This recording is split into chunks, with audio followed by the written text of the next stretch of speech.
하나님께서 대림절 세 번째 주일 우리에게 주시는 말씀은 신약성경 마태복음 1장 1절에서 17절까지 말씀입니다. 신약성경 1쪽에 있습니다.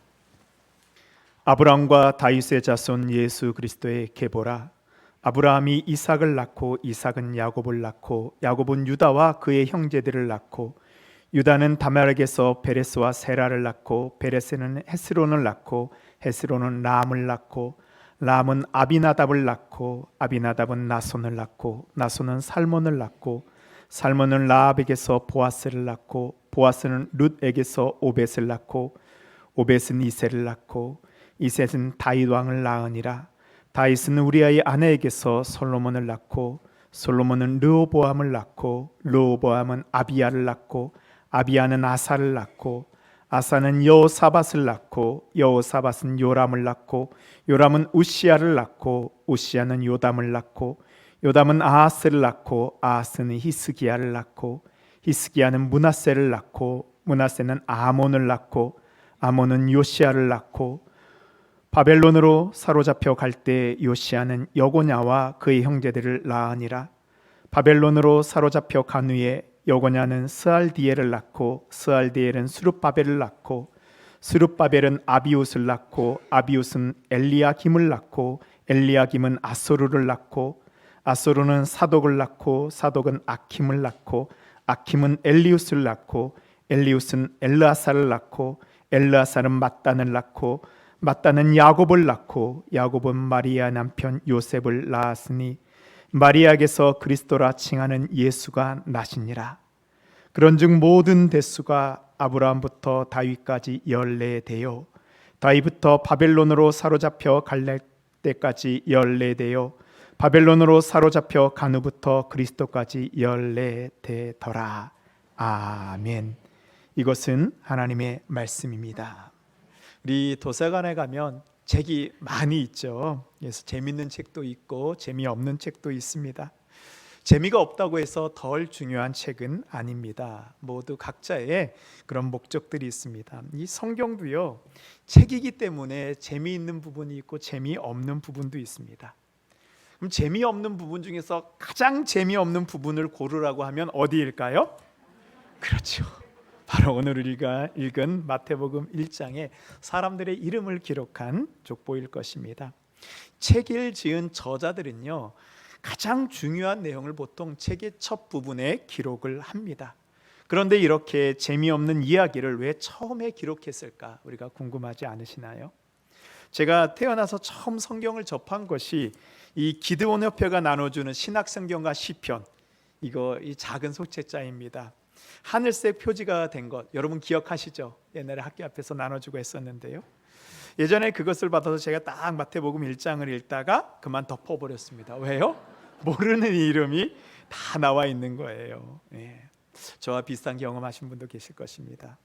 나중에 교회 다니면서 그런 생각 들었습니다. 아니, 하나님께서는 왜 이렇게 재미없는 이야기를 성경, 그것도 마태복음 1장 맨 앞에 두어서 저 같은 사람이 성경을 읽지 못하게 하셨을까? 교회 처음 다닐 때에는 이 족보가 재미가 없더라고요. 신앙생활을 하면서, 그런데 사람들의 이름도 알고 사건도 아니까 재미없던 족보가 이제 다르게 보이기 시작하더라고요. 성경에는 족보가 여러 군데 나옵니다. 창세기 5장에 보면 아담의 족보가 나오고요, 창세기 11장에 보면 노아의 족보가 나오고, 역대상 1장에 보면 왕들의 족보가 나오고, 느헤미야에서 보면은 포로에서 돌아온 사람들의 족보가 있습니다. 우리가 성경을 읽을 때 이 족보 부분이 나오면 몇 번 읽다가 그만 덮어버리고 넘어갑니다. 왜요? 히브리식 이름에서 발음도 잘 되지 않고 모르는 이름만 잔뜩 나오기 때문입니다. 오늘 우리가 읽은 마태복음은 신약성경의 첫 번째 책이고 1장은 그 중에서도 첫 장입니다. 어떻게 보면 신약성경에서 가장 중요한 부분입니다. 그런데 그 첫 장이 족보입니다. 하나님께서는 왜 재미없는 족보를 신약성경 맨 앞에 두어서 성경을 읽는 사람들을 시험에 빠지게 하셨을까요? 무슨 책인지 처음이 중요합니다. 신약성경 맨 앞에 나왔다면 그만큼 중요하기 때문입니다. 그런데 왜 이 족보를 읽으면서 우리가 재미없어 할까요? 그것은요, 이 족보와 나와 상관이 없기 때문입니다. 내 이름이 없다라고 생각하니까, 내 조상의 이름이 없다라고 하니까 관심이 없는 것입니다. 마태복음 1장의 족보는요, 아브라함부터 다윗왕을 지나 예수 그리스도까지의 족보입니다. 지금까지는 우리와 상관없는 족보였습니다. 그러나 예수님이 이 땅에 오시는 성탄절 이후부터는 이제는 이 족보가 우리의 족보가 될 수 있습니다. 예수님이 이 땅에 오신 이유가 바로 우리를 하나님의 자녀 삼기 위해서입니다. 이제 이 예수님의 계보에 우리의 이름이 들어갈 수 있게 됩니다. 하나님께서는 마태복음 1장 족보를 통하여 우리의 믿음의 조상이 누구이고 우리를 자녀 삼아 주시기 위해서 하나님이 무슨 일을 하셨는지 보여주고 있습니다. 오늘 말씀을 통하여 우리를 이 땅에 오신 예수님을 만나고 이제는 믿음의 계보에 나의 이름을 올리는 우리 모든 성도님들 되시기를 바랍니다. 아멘. 마태복음 1장에서 하나님은 어떤 분이라고 말씀하고 있는가? 첫 번째로 하나님은 우리와 맺은 언약을 지키시는 분입니다. 우리 예수님의 계보의 시작과 끝을 한번 보도록 하겠습니다. 한번 어떤 특별함이 있는지 한번 찾아보시기 바랍니다. 제가 마태복음 1장 1절과 17절의 말씀을 읽도록 하겠습니다. 아브라함과 다윗의 자손 예수 그리스도의 계보라. 그런즉 모든 대수가 아브라함부터 다윗까지 연례되어 다윗부터 바벨론으로 사로잡혀 갈 때까지 연례되어 바벨론으로 사로잡혀 간 후부터 그리스도까지 연례되더라. 뭐가 보이시죠? 이 계보는 시작이 어떻게 되죠? 아브라함, 다윗, 예수 그리스도로 시작합니다. 그래서 어떻게 끝나요? 아브라함, 다윗, 예수 그리스도로 끝납니다. 계보의 처음과 마지막을 아브라함, 다윗, 예수 그리스도가 이렇게 감싸고 있습니다. 이렇게 문단의 시작과 끝을 같은 단어나 어휘를 사용하는 문학 기법을 우리가 인클루지오, 수미 쌍관법이라고 이야기합니다. 이렇게 하는 이유가 무엇일까요? 바로 그것은 그 안에 있는 내용을 강조하기 위해서입니다. 명확하게 드러내기 위해서입니다. 그럼 그 안에 무엇이 숨겨져 있을까요? 바로 하나님의 약속이 숨겨져 있습니다. 이거를 강조하기 위해서요. 성경은 구약과 신약, 구약은 오래된 약속, 신약은 새로운 약속입니다. 구약은 하나님이 우리에게 하신 오래된 약속이 있습니다. 오늘 말씀을 통해서 이 구약의 약속이 신약에서 어떻게 응답되었는지, 또한 예수 그리스도를 통해서 우리와 맺은 새로운 약속이 무엇인지 우리가 살펴보도록 하겠습니다. 이 구약은 하나님과 이스라엘 백성이 맺은 두 가지 큰 약속이 있습니다. 첫 번째는 창세기 12장에 아브라함과 맺은 큰 민족을 이루겠다는 약속입니다. 창세기 12장 2절에 보면요, 우리 함께 읽도록 하겠습니다. 시작. 내가 너로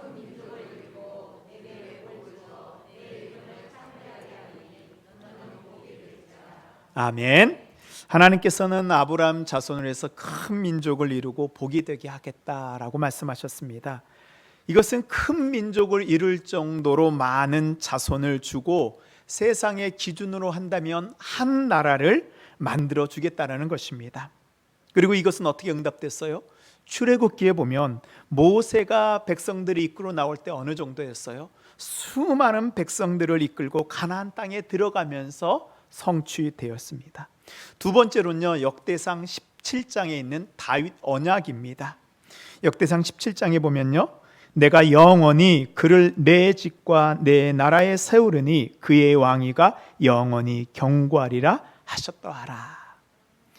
다윗 언약은 다윗이 하나님의 나라 이스라엘을 세우고 다윗의 후손을 통하여서 계속 그 이스라엘의 왕 노릇하겠다는 약속입니다. 이것은 왕조의 역사를 통해서 확인이 가능합니다. 다윗, 솔로몬 이후에 이스라엘은 북이스라엘과 남유다로 갈라지게 됩니다. 그런데 이 북이스라엘은 어떻게 되냐 하면 왕조가 계속 바뀝니다. 한 집안에서 왕이 계속 나오는 것이 아니고 계속 다른 집안에서 왕조가 세워집니다. 그런데요, 다윗의 후손 남유다는 어떻게 되냐 하면 오직 다윗 왕을 후손을 통해서만 왕들이 계속 이어지게 됩니다. 그래서 이 아브라함과 한 약속, 다윗과 한 약속은 처음에는 다 이루어지는 것 같이 보입니다. 근데 역사적을 보면요, 이것이 깨어지게 됩니다. 오늘 우리가 읽은 11절 말씀을 보면요, 바벨론으로 사로잡혀 갈 때 요시야는 여고냐와 그의 형제들을 낳으니라. 바벨론으로 사로잡혀 갈 때 하나님의 약속으로 나라가 세워졌지만요, 북이스라엘은 아수르 제국에 의해서 멸망하게 되고요, 남유다는 바벨론 제국에 의해서 멸망하게 됩니다. 백성들은 포로로 잡혀가게 돼요. 다윗의 후손 유다의 마지막 왕 시드기야는 눈을 뽑혀 바벨론으로 잡혀가게 되어서 이제 다윗의 후손에서 더 이상 이스라엘 왕이 나오지 못하게 됩니다. 이것을 보면 하나님께서 구약의 한 두 가지 약속이 깨어지는 것 같이 보입니다. 그러면 하나님의 약속이 틀린 것일까요? 아닙니다. 아브라함의 언약, 다윗 언약은 역사적인 의미보다 더 중요한 영적인 의미를 가지고 있습니다. 하나님께서는 아브라함을 통해서 작은 나라를 만드는 정도가 아니고요, 이 세상 사람 모두가 하나님의 백성이 되는 하나님의 나라를 세우기를 원하십니다. 또한 다윗 왕을 통하여서 나오는 후손을 통해서 한 나라의 왕이 아니라 이 세상을 통치하는 영원한 왕 메시아가 이 땅에 임한다는 약속입니다. 그러면 이 약속은 어떻게 이루어졌을까요? 바로 다윗의 후손으로 오시는 예수 그리스도가 바로 이 세상의 구원자로 오셨습니다. 하나님이 하신 약속이 예수님을 통해서 응답되었습니다. 21절 보면요, 아들을 낳으리니 이름을 예수라 하라. 이는 그가 자기 백성을 그들의 죄에서 구원할 자이심이라. 예수님은 이 세상을 구원할 왕으로 이 땅에 오셨습니다. 이 구약의 약속이 예수님을 통해서 성취되어 온 것을 우리는 오늘 마태복음 1장에 예수님의 족보를 통해서 우리가 알 수 있습니다. 그리고 예수님께서는 우리와 새로운 약속을 맺으셨습니다. 이제 예수님을 영접한 사람은 더 이상 죄의 백성이 아니고 구원받은 하나님의 백성이 된다라는 약속입니다. 이제 하나님의 나라가 이 땅에 시작되었고 예수님께서는 만왕의 왕이 되어서 이 땅을 다스려 주십니다. 이제 우리는 예수님이 이 땅에 오심으로 말미암아 죄에서 구원받아 하나님 나라 백성이 되었고요, 아브라함의 언약, 다윗 언약이 이제 우리의 약속이 되었습니다. 그래서요, 다윗이 시편 23편에 이렇게 노래하고 있거든요. 내 평생의 선하심과 인자하심이 반드시 나를 따르니니 내가 여호와의 집에 영원히 살리로다. 이 다윗의 약속이 우리의 약속이 되는 거예요. 사랑하는 성도 여러분, 대림절은 하나님이 우리와 하신 약속을 다시 기억하는 절기입니다. 지금 하나님이 우리와 맺은 언약, 여러분과 맺은 언약이 무엇입니까? 하나님께서는 그 약속을 반드시 지키십니다. 이 땅에 구원자로 오신 예수 그리스도를 통해서 우리 하신 약속을 이루어 주실 것을 믿습니다. 두 번째로 예수님께서는 연약한 우리를 구원하시기 위해서 오셨습니다. 제가 3절에서 6절까지 다시 읽도록 하겠습니다. 그런데 제가 읽을 때요, 어느 이름에는 힘을 주어서 읽겠습니다. 한번 잘 찾아보시기 바랍니다. 유다는 다말에게서 베레스와 세라를 낳고, 베레스는 헤스론을 낳고, 헤스론은 람을 낳고, 람은 아비나답을 낳고, 아비나답은 나손을 낳고, 나손은 살몬을 낳고, 살몬은 라합에게서 보아스를 낳고, 보아스는 룻에게서 오벳을 낳고, 오벳은 이세를 낳고, 이세는 다윗 왕을 낳으니라. 다윗은 우리아의 아내에게서 솔로몬을 낳고. 제가 지금 누구의 이름에 힘을 주어서 읽었나요? 그렇죠. 바로 여인들의 이름입니다. 지금을 우리가 읽은 예수님의 족보를 잘 살펴보면 우리가 생각했던 족보와는 좀 다릅니다. 무엇이죠? 바로 족보에 여인들의 이름이 들어갑니다. 지금도 마찬가지지만 과거의 족보에는 모두 남자들만 들어갔습니다. 당시 여자들은 인격적인 대우를 받지 못하고 남자들의 소유물로 여겨지던 시기입니다. 아무리 훌륭한 여성이라도 족보에 나올 수가 없습니다. 근데 2000년 전 쓰여진 마태복음에 여인들이 들어갑니다. 얼마나 대단한 여인들이기에 예수님의 계보에 들어갔을까요? 처음 등장한 여인은 가나안 이방 여인입니다. 남편이 둘이나 죽었습니다. 시아버지가 더 이상 자신에게 후손을 이을 남편을 주지 않았습니다. 그래서 자신을 몸을 파는 여인으로 분장해서 시아버지를 통해서 아들을 낳았습니다. 당시의 율법으로 보면 지금의 도덕관념으로 봐도요, 돌에 맞아 죽을 여인이에요. 그 여인이 바로 다말입니다.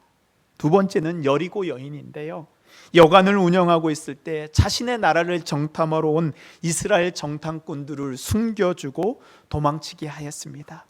나는 나라를 배신하고 그 대가로 자신들과 가족들을 살린 여인 라합입니다.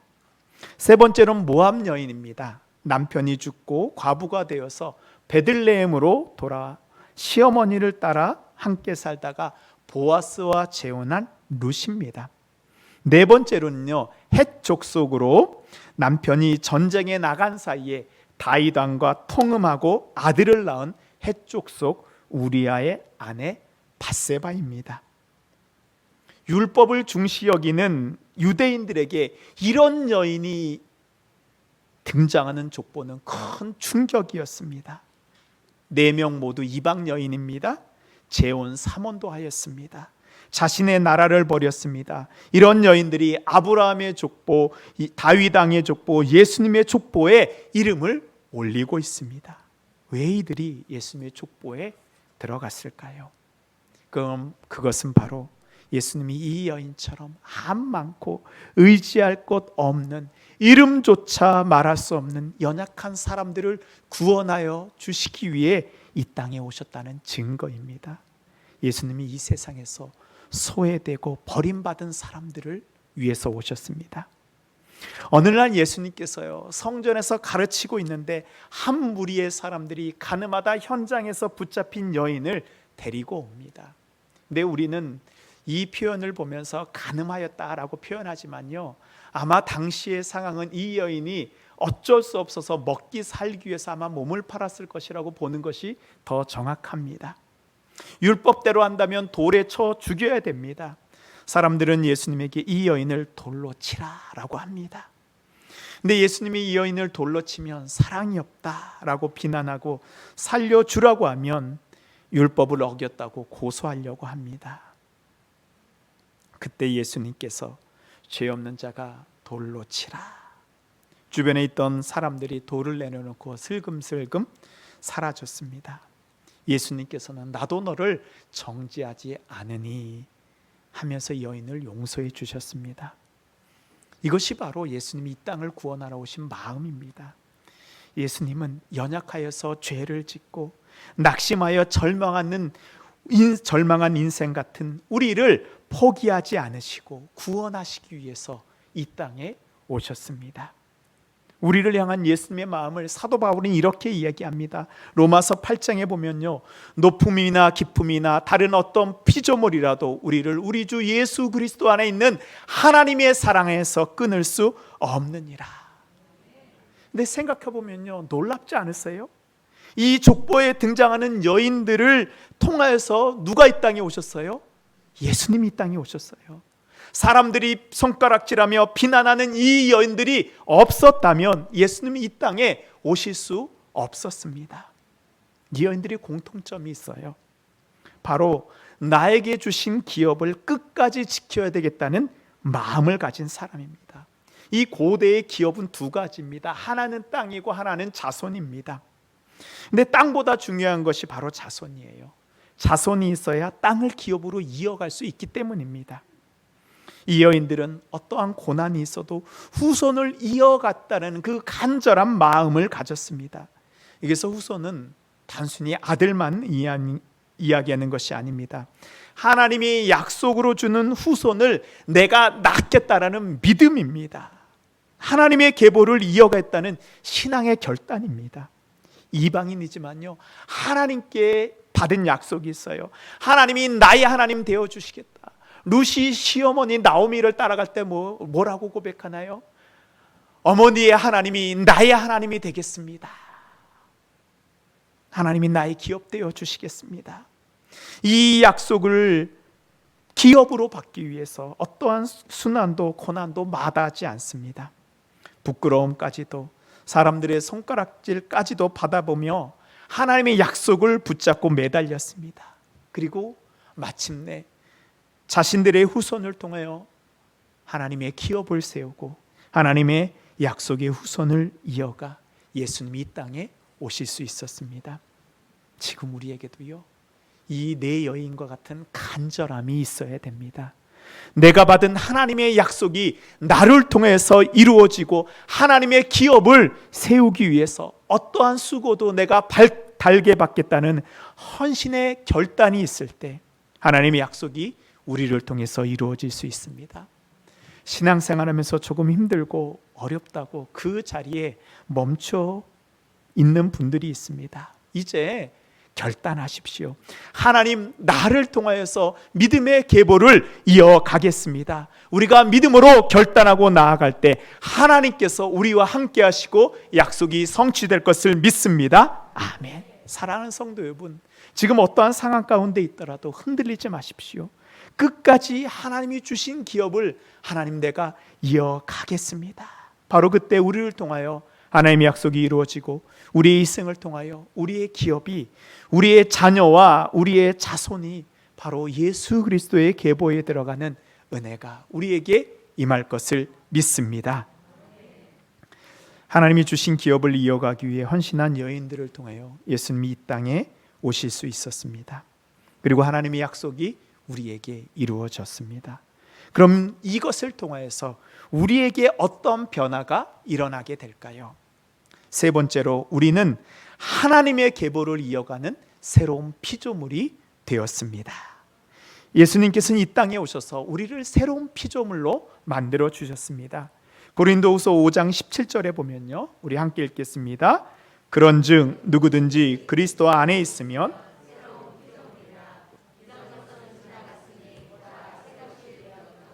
아멘. 어느 여자 집사님이 믿지 않는 남편을 교회로 인도하기 위해서 열심히 기도하고 노력했습니다. 아내가 부탁도 하고 사정도 하고 잘해주니까 남편이 마지못해 내가 교회 한번 가줄게 라고 했습니다. 그리고 이제 교회에 왔는데요, 그날 예배 말씀이 창세기 5장의 아담의 족보였습니다. 집사님은 목사님께서 은혜롭게 설교하셔서 우리 남편이 좀 마음을 변화시켜 주실 것을 기대했는데, 그리고 교회에 데리고 왔는데 하필이면 잘 모르는 이름만 이야기하면서 누가 누구를 낳고 누가 누구를 죽고 낳고 죽고 낳고 죽고만 이야기하는 거예요. 하필 오늘 같은 날 족보 설교라니 집사님의 마음이 까맣게 타들어갔습니다. 남편을 쳐다보는데 별 감동이 없어 보입니다. 마음속으로 하나님, 예수님, 목사님 원망만 하다가 예배가 끝이 났습니다. 그런데 이 기적은요, 집으로 돌아가는 길에서 일어났습니다. 집으로 가는 길에 남편이 나 다음 주에 교회 가도 될까? 근데 이 남편이요, 목사님의 설교 가운데 낳고 죽고 낳고 죽고를 들으면서 깨달은 것이 나도 이 땅에 태어났으니 언젠가 나도 죽겠구나 라는 거예요. 그래서 나 인생이 어떻게 살아야 되나 라는 마음이 들면서 신앙생활을 하겠다고 결심을 한 것입니다. 예수님의 족보를 보면요, 반복되는 단어가 있습니다. 무슨 단어가 반복되죠? 같이 읽으셨는데 낳고입니다. 낳고 몇 번 나왔나요? 또 이거 하시면 동그라미 치시면서 세시는 분 계시는데, 이게 조금 변화된 단어까지 다 하면 38번이 나옵니다. 낳고라는 단어는 헬라어로 에게네센이라는 말인데요, 사람이 사람을 낳는다 할 때 에게네센이라는 말이 쓰입니다. 38번 중에서 37번은 에게네선이 쓰였는데요, 38번째에는 좀 다른 이 표현이 쓰였습니다. 우리 16절 보도록 하겠습니다. 야곱은 마리아의 남편 요셉을 낳았으니, 여기까지가 37번째예요. 마리아에게서 그리스도라 칭하는 예수가 나시니라. 요 나시니라가 38번째입니다. 마라에게서 그리스도가 나시니라라고 할 때에는 앞에서 쓰였던 에게네센이 아니고 에게네네라는 헬라어가 쓰였습니다. 이 에게네센은 사람이 사람을 낳는다는 뜻인데요, 에게네네는 신적 수동태입니다. 이 신적 수동태는 사람이 하는 일을 표현하는 것이 아니고 하나님이 하시는 일에만 쓰이는 특별한 표현입니다. 행동하는 주체가 사람이 아니고 신 하나님이에요. 즉 뭐예요? 하나님이 낳으셨다. 예수님은 마리아를 통해서 이 땅에 왔지만 누가 낳으셨다고 말씀하고 있나요? 바로 하나님이 예수님을 낳으셨다라는 말씀입니다. 시편 2편에 보면요, 내가 여호와의 명령을 전하노라. 여호와께서 내게 이르시되 너는 내 아들이라. 오늘 내가 너를 낳았도다. 이 에게네네의 의미가 있어요. 이것은 바로 마태복음 1장의 족보가 혈통적으로는 아브라함의 족보지만 영적으로 보면 아브라함의 족보가 아니라 예수 그리스도를 통해서 구원받은 모든 사람들의 족보라는 증거입니다. 하나님께서 직접 이 땅에 태어나게 하신 사람들의 족보입니다. 그렇다면 이제 그 족보에 들어갈 사람이 누구인가요? 요한복음 1장 12절에 보면요, 영접하는 자 곧 그 이름을 믿는 자들에게는 하나님의 자녀가 되는 권세를 주셨으니. 아멘.